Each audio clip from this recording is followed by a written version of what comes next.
In some of the issues that actually connects with the ASEAN blueprint, no? So I think all of us are familiar with, we all wanted one community for the ASEAN member states to make everybody's lives across, no? And to contribute to poverty elimination. So I think that's the connect of LCF in the ASEAN.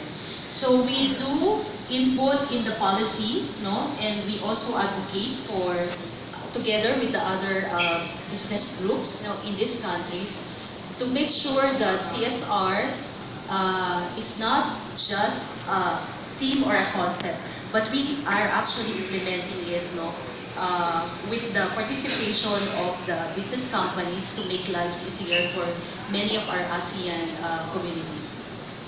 Thank you. Thank you.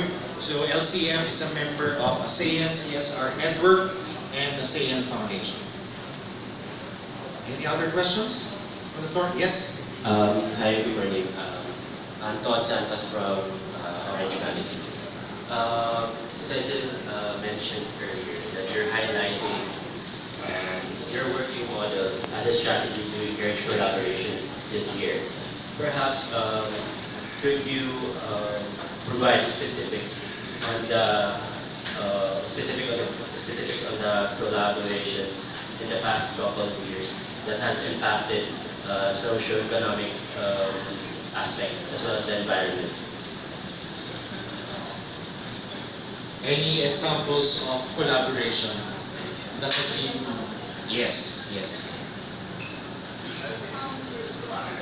I guess the one very big collaboration that can be talked about is the collaboration within the education committee, wherein they all partnered to help one elementary school to create a working model on how business can address all the needs in one specific school. That would be one of the topics that would be done there.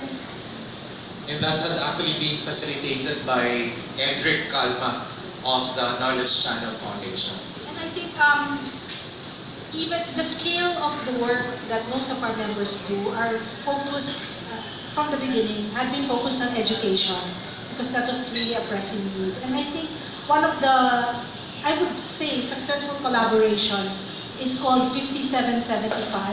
I don't know if any of you were around already then, but maybe Mario, who actually spearheaded that 5775 movement several years back, and talk about it. The 5775 movement actually was led by LCF together with other groups, no? Other groups involved in education, including Philippine Business for Education, Sinergia Foundation, Foundation for Worldwide People Power, Ateneo Center for Educational Development, and other groups. And the goal of 5775 was actually to raise awareness about the performance of our public schools, measured through the National Achievement Test. Because at that time, it was, I think, in the year 2008, the national average for the National Achievement Test was about 57. And we thought it was an opportunity to get people aware of this education situation at that time. So 57, the goal is to bring it up to 75.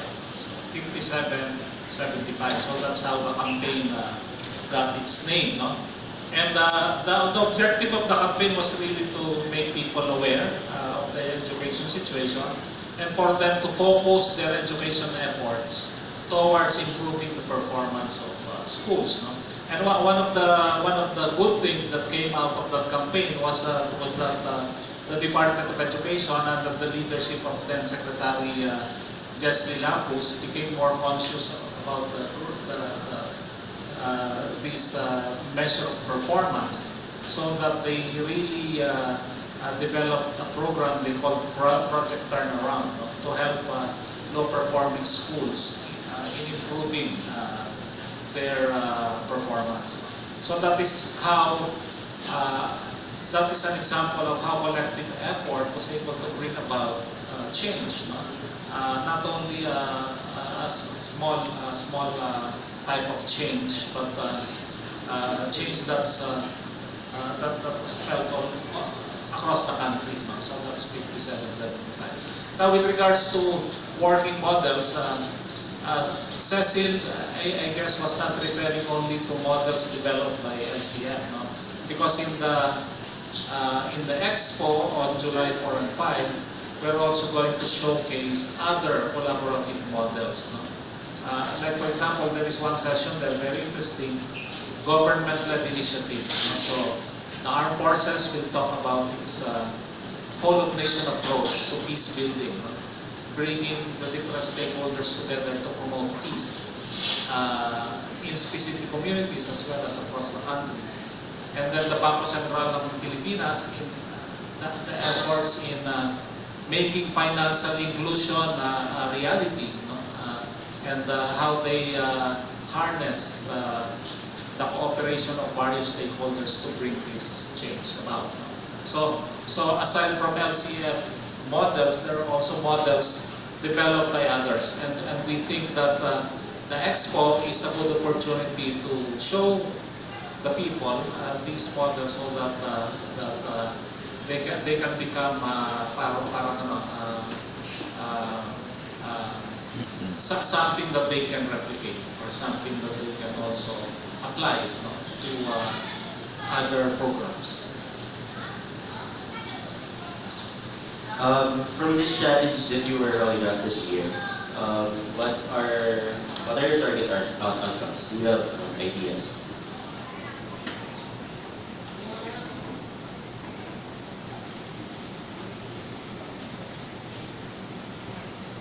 Yeah, for this year, we want to, as far as the League of Corporate Foundations is concerned, we want to establish more collaborative partnerships with key government agencies, specifically those involved in education, environment, enterprise development, and health, as well as in arts and culture.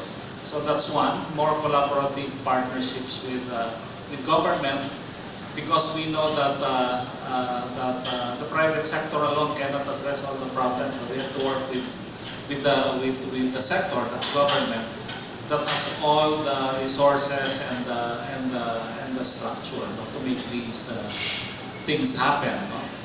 Another outcome that we are expecting is, because we really want to promote knowledge sharing, so we want to document best practices. No? That's what we call practice leadership. No? We want to generate knowledge out of our own concrete experiences so that we can share that among the members of the LCF as well as with other sectors around the country. So those are two of the outcomes that we expect this year.